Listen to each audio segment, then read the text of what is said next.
may lutag sa tanan na ay may gabi sa tanan. Makapanindog ta,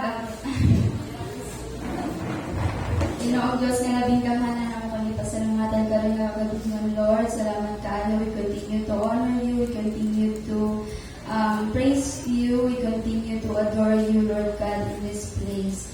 And Lord, thank you kaayo sa opportunity nga ma-preach yung mong word karon nga kabultagon. Bless us all in Jesus' name. Amen.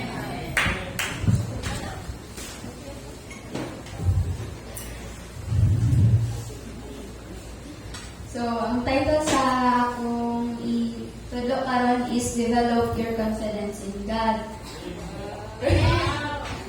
Proverbs 3:25 to 26. Have no fear of sudden disaster or of the ruin that overtakes the wicked, for the Lord will be at your side and will keep your foot from being snared. So, klaro kaya ang giingon sa Ginoo, no? Have no fear of sudden disaster, mga trials, problems, or mga makaparuin sa ato ang life. Kaya ingon siya, for the Lord will be at your side and will keep your foot from being snared. So, Hebrews 10:35 to 36. So, do not throw away your confidence, it will be richly rewarded you need to persevere so that when you have done the will of God, you will receive what He has promised. So, ingon din, no? Ayaw ilabay ang imong confidence, no? Kay ingon pa, it will richly rewarded. And kakita ko sa quotes nga ingon pa diri, the most beautiful thing you can wear is confidence. So, how to develop your confidence in God? Number 1, identify your confidence killers. So, nakikita ang mga examples dali, no? Number 1, feeling unworthy.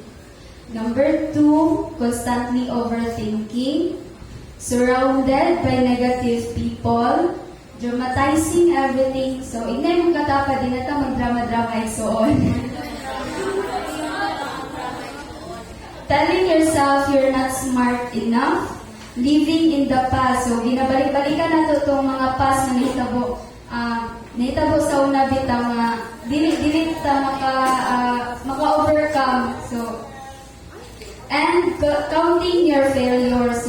Isa ba diri ang kanang ginaihap bitaw ang iyang mga mistake, ginabalik-balikan niya, kanang moingon siya nga, kanang ikapila na bitaw niya ginabalik-balik na na-fail siya, na nakabuhat siya o kanang makapa-fail bitaw sa iyang kagalingon, and comparing yourself to others. Kanang maingon bitaw ka, sa ako lang akong experience, no, kay halos kabalo na ata ang tanan, na kanang maingon bitaw ko nga kanang pangit bitaw ko, then i-compare na myself na ko sa uban. Kanang, may pa siya kay guwapa siya, may pa siya kay, kanang, makatumang bitaw siya o mga tao, makahalubigo siya, kanang, nabitaw siya confidence ng istorya sa uban, and be ungrateful, measuring your mistakes.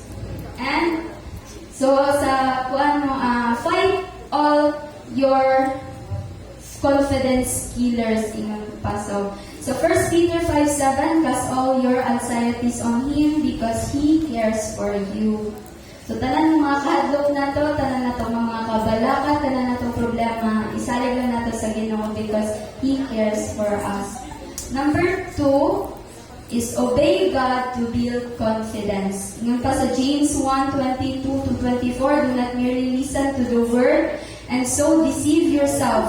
Do what it says. Anyone who listens to the word but does not do what it says is like someone who looks at his face in a mirror, and after looking at himself, go away and immediately forgets what he looks alike. So, nung rin nga, kung magbasa ka o Bible or basahin mo ang word ni Lord, ikaw niya ka nang gadisip sa iyong kagalingon. kung dili nimo buhaton kung unsa tong gisulat dito sa scriptures. So anyone who listens to the word but does not do what it says is like someone who looks at his face in a mirror, and after looking at himself, go away and immediately forgets what he looks alike. So, naapoy isa ka quotes diri nga akong gibutang: if we listen to God and do what He says, victories, confidence, and the blessings will come. So, number 3, pray with unashamed honesty. Nung pa sa Romans 1:16-17, for I am not ashamed of the gospel, for it is the power of God for salvation to everyone who believes, to the Jew first and also to the Greek, for in it the righteousness of God is revealed from faith to faith, as it is written, but the righteous man shall live by faith. So, yung padirino, dili ta maulaw sa gospel, or i-share ang gospel sa Ginoo. And ngayon po, sa isa ka quote, sinakalibutan dali, be real and unashamed even of your faults. Sa akong conclusion, identify your confidence killers, obey God to build confidence, pray with unashamed honesty. So sa application ako, confidence is not, they will like me. Confidence is, I'll be fine if they don't. Basta kay, confidence na give ka sa yourself, just be true on yourself. And kananang, let us stand for our closing prayer. Heavenly Father, salamat kaayo sa aning nga kagabi, Lord God, nga napaminawan sa imong mga katawhan ang imong word. Lord God, I pray nga kung unsa man ang akong gitudlo ka lang na kagabion is masulod sa ilang kasing-kasing o hunahuna ang apply nila sa ilang tibuok na kinabuhi. Bless us all. We continue to and we all the glory, honor, adoration in Jesus' name. Amen.